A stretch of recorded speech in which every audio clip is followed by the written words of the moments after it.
وہ پھونک ماریں گے، ان کے پھونکنے سے اس کی آواز پیدا ہوگی، اور اس کی آواز، اس انسٹرومنٹ کی آواز آہستہ آہستہ آہستہ آہستہ روئے زمین پر سنی جائے گی، مگر وہ آہستہ آہستہ اپنی جو ہے وہ اب کیا کہنے، اس کی آواز کی شدت جو ہے وہ اتنی زیادہ ہو جائے گی کہ جس شخص کے کانوں میں وہ آواز پڑے گی فوری طور پہ مر جائے گا، حتیٰ کہ وہ آواز اتنی بڑھ جائے گی کہ ساری روئے زمین پر انسانوں کو سنائی دے گی، اور اس وقت جتنے بھی انسان روئے زمین پر ہوں گے، بے شک ان کی تعداد کروڑوں ہو، اربوں ہو، اس سے بھی آگے بڑھ جائے، وہ سارے اس کی آواز کے ساتھ جو ہے وہ مین گانگ مر جائیں گے، اور قیامت جو ہے وہ برپا کر دی جائے گی۔ اس ڈیوٹی پر کھڑے جو فرشتے ہیں ان کا نام ہے حضرت، بولیے نا، حضرت اسرافیل۔ یہ اللہ تبارک و تعالیٰ کے سارے فرشتوں میں معزز ترین 4 فرشتے ہیں۔ اس کے بعد جو اللہ کریم کی بارگاہ میں جو معزز ترین فرشتوں میں سے ہیں وہ ہیں حضرت سیدنا اسرائیل علیہ السلام۔ حضرت سیدنا اسرائیل علیہ السلام، انہی کو قرآن مجید میں اللہ تبارک و تعالیٰ نے خود ملک الموت بھی فرمایا ہے، فرمایا یہ موت کا فرشتہ ہے۔ جب سے انسانیت بنی ہے تب سے لے کر آج تک، اور آج سے لے کر قیامت تک جتنے بھی انسان اس دنیا سے چلے جاتے ہیں ان کی روح کو قبض کرنا اس فرشتے کی ذمہ داری ہے اور ان کی ڈیوٹی ہے۔ اور اللہ تبارک و تعالیٰ نے ان کو بڑی عظمتیں، بڑی طاقتیں اور بڑی قوتیں عطا فرمائی ہیں۔ اب اندازہ فرما لیں تھوڑا سا غور کر کے کہ اس وقت، عین اس وقت جس وقت ہم ایک دوسرے سے اللہ تبارک و تعالیٰ کے دین کی باتیں کر رہے ہیں، سیکھ رہے ہیں اور سکھا رہے ہیں، عین اس وقت ہزارہا افراد روئے زمین سے ان کی روح قبض کر کے انہیں اوپر پہنچایا جا رہا ہے، عین اس وقت۔ اور 1 منٹ میں روئے زمین پر ہزاروں لوگ ہر روز مرتے ہیں، 1 منٹ کے اندر۔ اور اس فرشتہ عظیم کی اللہ تبارک و تعالیٰ کے ہاں قدر و منزلت اور اس کا اختیار دیکھیں کہ ساری روئے زمین پر یہ ایک فرشتہ سارے انسانوں کی جان قبض کرتا ہے، اتنا اختیار اللہ کریم نے عطا فرمایا ہے۔ اور عرفاء نے غالباً یہاں تک بھی فرمایا ہے کہ سیدنا اسرائیل علیہ السلام کو اللہ کریم نے اتنی قوت، اتنی طاقت، اتنی عظمت بخشی ہے کہ ہر انسان کو ایک دن میں 70 مرتبہ دیکھتے ہیں، 70 مرتبہ دیکھتے ہیں ہر روز۔ اور عرفاء نے یہ بھی بیان فرمایا کہ انسان کی جو پیشانی ہے، ماتھا جو ہوتا ہے اس کا، اس میں اس کی موت کا وقت ہوتا ہے۔ اور سیدنا اسرائیل علیہ السلام ہر شخص کو روزانہ 70 مرتبہ دیکھتے ہیں کہ اس کا وقت کب پورا ہونے والا ہے،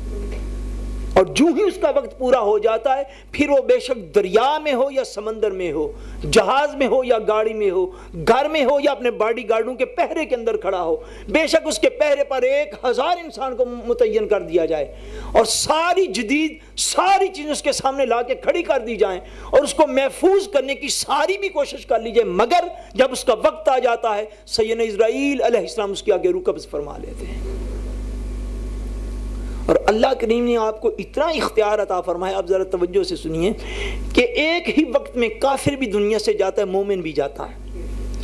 متقی پرہیزگار بھی جاتا ہے، گناہگار خطاکار بھی جاتا ہے۔ اور جو شخص جس طرح کے عقیدے اور عمل رکھتا ہے، حضرت اسرائیل علیہ السلام اس کی موت کے وقت اس کے سامنے اس طرح کی شکل لے کے آتے ہیں۔ اتنا اختیار اللہ، ایک فرشتہ ہے اور اس کی رفتار کا یہ عالم ہے کہ ساری روئے زمین پر ایک ہی وقت میں وہ پہنچتا ہے، اور اس کے اختیار کا یہ عالم ہے کہ ایک ہی وقت میں ہزاروں لوگوں کی روحوں کو قبض کرتا ہے، اور اس کے بعد اس کی عظمت کا یہ عالم ہے کہ ہر شخص کے سامنے اس کی موت کے وقت ایسی شکل و صورت لے کر جاتا ہے جس سے اس شخص کے عقائد اور اعمال ہوتے ہیں، اور فرشتہ ایک ہے۔ ایک حدیث پاک میں آتا ہے کہ ایک دفعہ حضرت سیدنا اسرائیل علیہ السلام حضرت موسیٰ علیہ السلام کی بارگاہ میں حاضر ہوئے، بلکہ یہ روایت ہے جو علماء نے بیان فرمائی ہے۔ حضرت موسیٰ علیہ السلام کی بارگاہ میں حاضر ہوئے تو حضرت موسیٰ نے عرض کیا، آپ نے ارشاد فرمایا حضرت اسرائیل سے، آپ نے فرمایا اسرائیل آج میرا جی چاہتا ہے کہ میں آپ کو دیکھوں کہ آپ جب کسی گناہگار خطاکار کی روح قبض کرتے ہیں تو آپ کی شکل و صورت کیسی ہوتی ہے؟ حضرت اسرائیل علیہ السلام نے فرمایا کہ حضرت آپ ذرا آنکھوں کو بند کریں یا منہ دوسری طرف کریں، میں آپ کو آواز دوں گا پھر ادھر کر لیں۔ موسیٰ علیہ السلام نے چہرہ مبارک دوسری طرف کیا، آپ نے آواز دی۔ حضرت موسیٰ علیہ السلام اللہ کے نبی، جلیل القدر نبی، اور علماء نے اردو میں ایک بڑا لفظ لکھا ہے کہ اللہ تعالیٰ کے لاڈلے نبی، جن کے لاڈ پیار ان کے اور ان کی امت کے اللہ کریم نے بڑے دیکھے۔ اللہ تبارک و تعالیٰ کے جلیل القدر نبی حضرت موسیٰ علیہ السلام، نبی کریم صلی اللہ علیہ وسلم کے بعد قرآن مجید میں سب سے زیادہ جس نبی کا ذکر ہے وہ حضرت موسیٰ علیہ السلام۔ حضرت موسیٰ علیہ السلام نے جب اس طرف شکل کی دھیان کیا حضرت اسرائیل علیہ السلام کی طرف، تو حضرت موسیٰ علیہ السلام کا دل جو ہے وہ بھی دہک گیا ہوگا۔ آپ نے فرمایا اچھا اب اس طرح کرو کہ آپ جب کسی متقی صالح مومن کی روح قبض کرتے ہیں اس وقت جو شکل و صورت لے کر جاتے ہیں مجھے وہ بھی دکھائیں۔ حضرت اسرائیل علیہ السلام نے وہ بھی دکھائی۔ اب وہ دونوں کیفیتیں دیکھنے کے بعد علماء بیان کرتے ہیں کہ حضرت موسیٰ علیہ السلام نے جو فرمایا وہ یہ تھا، حضرت موسیٰ نے فرمایا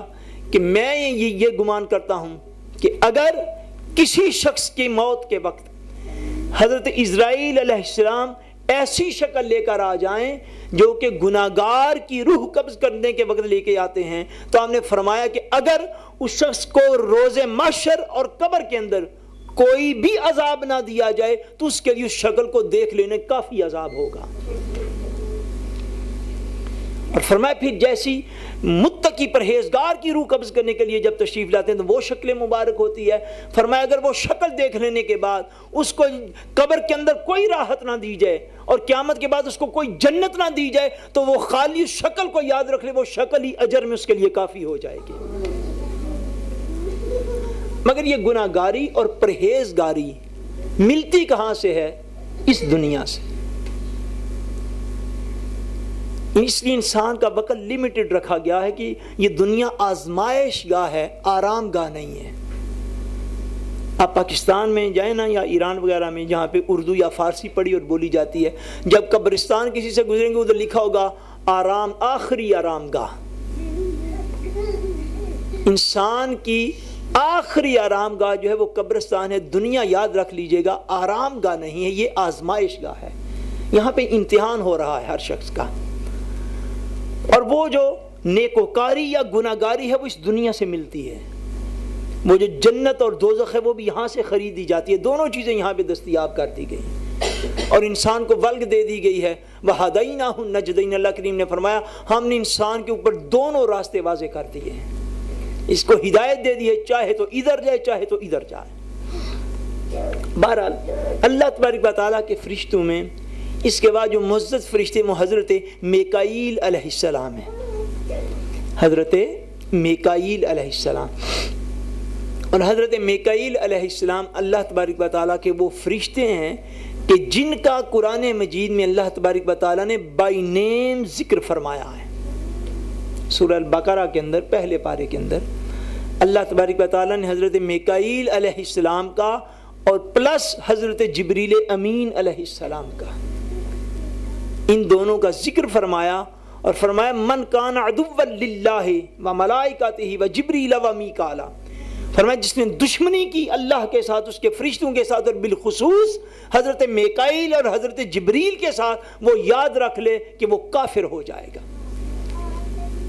حضرت میکائیل کا اور پلس حضرت جبریل امین علیہ السلام کا ذکر جو ہے وہ اللہ تبارک و تعالیٰ نے بائی نیم قرآن مقدس میں فرمایا۔ اور حضرت میکائیل علیہ السلام عام علماء کے خیال کے مطابق وہ روزی پر متعین کیے گئے ہیں، اور سارے فرشتوں سے بڑھ کر افضل اور اعلیٰ ہیں حضرت سیدنا جبریل امین علیہ السلام، اور یہ وہ سید الملائکہ آپ کا لقب ہے، یعنی سارے فرشتوں کے سردار۔ سید الملائکہ جو ہیں حضرت جبریل امین، یہ وہ عظیم فرشتہ ہے جو سارے نبیوں پر کم و بیش اللہ تبارک و تعالیٰ کا پیغام وصول کرنے والے اور اللہ کا پیغام وصول کر کے انبیاء کے قلوب پر نازل ہونے والے، یہ حضرت سیدنا جبریل امین علیہ السلام ہیں۔ اور ہم اپنی قسمت پر قربان کیوں نہ جائیں اور اللہ تبارک و تعالیٰ کا شکر کیوں نہ کریں جو سارے فرشتوں کا سردار ہے، اس کو بھی معراج کی رات جب حضور کو جگانا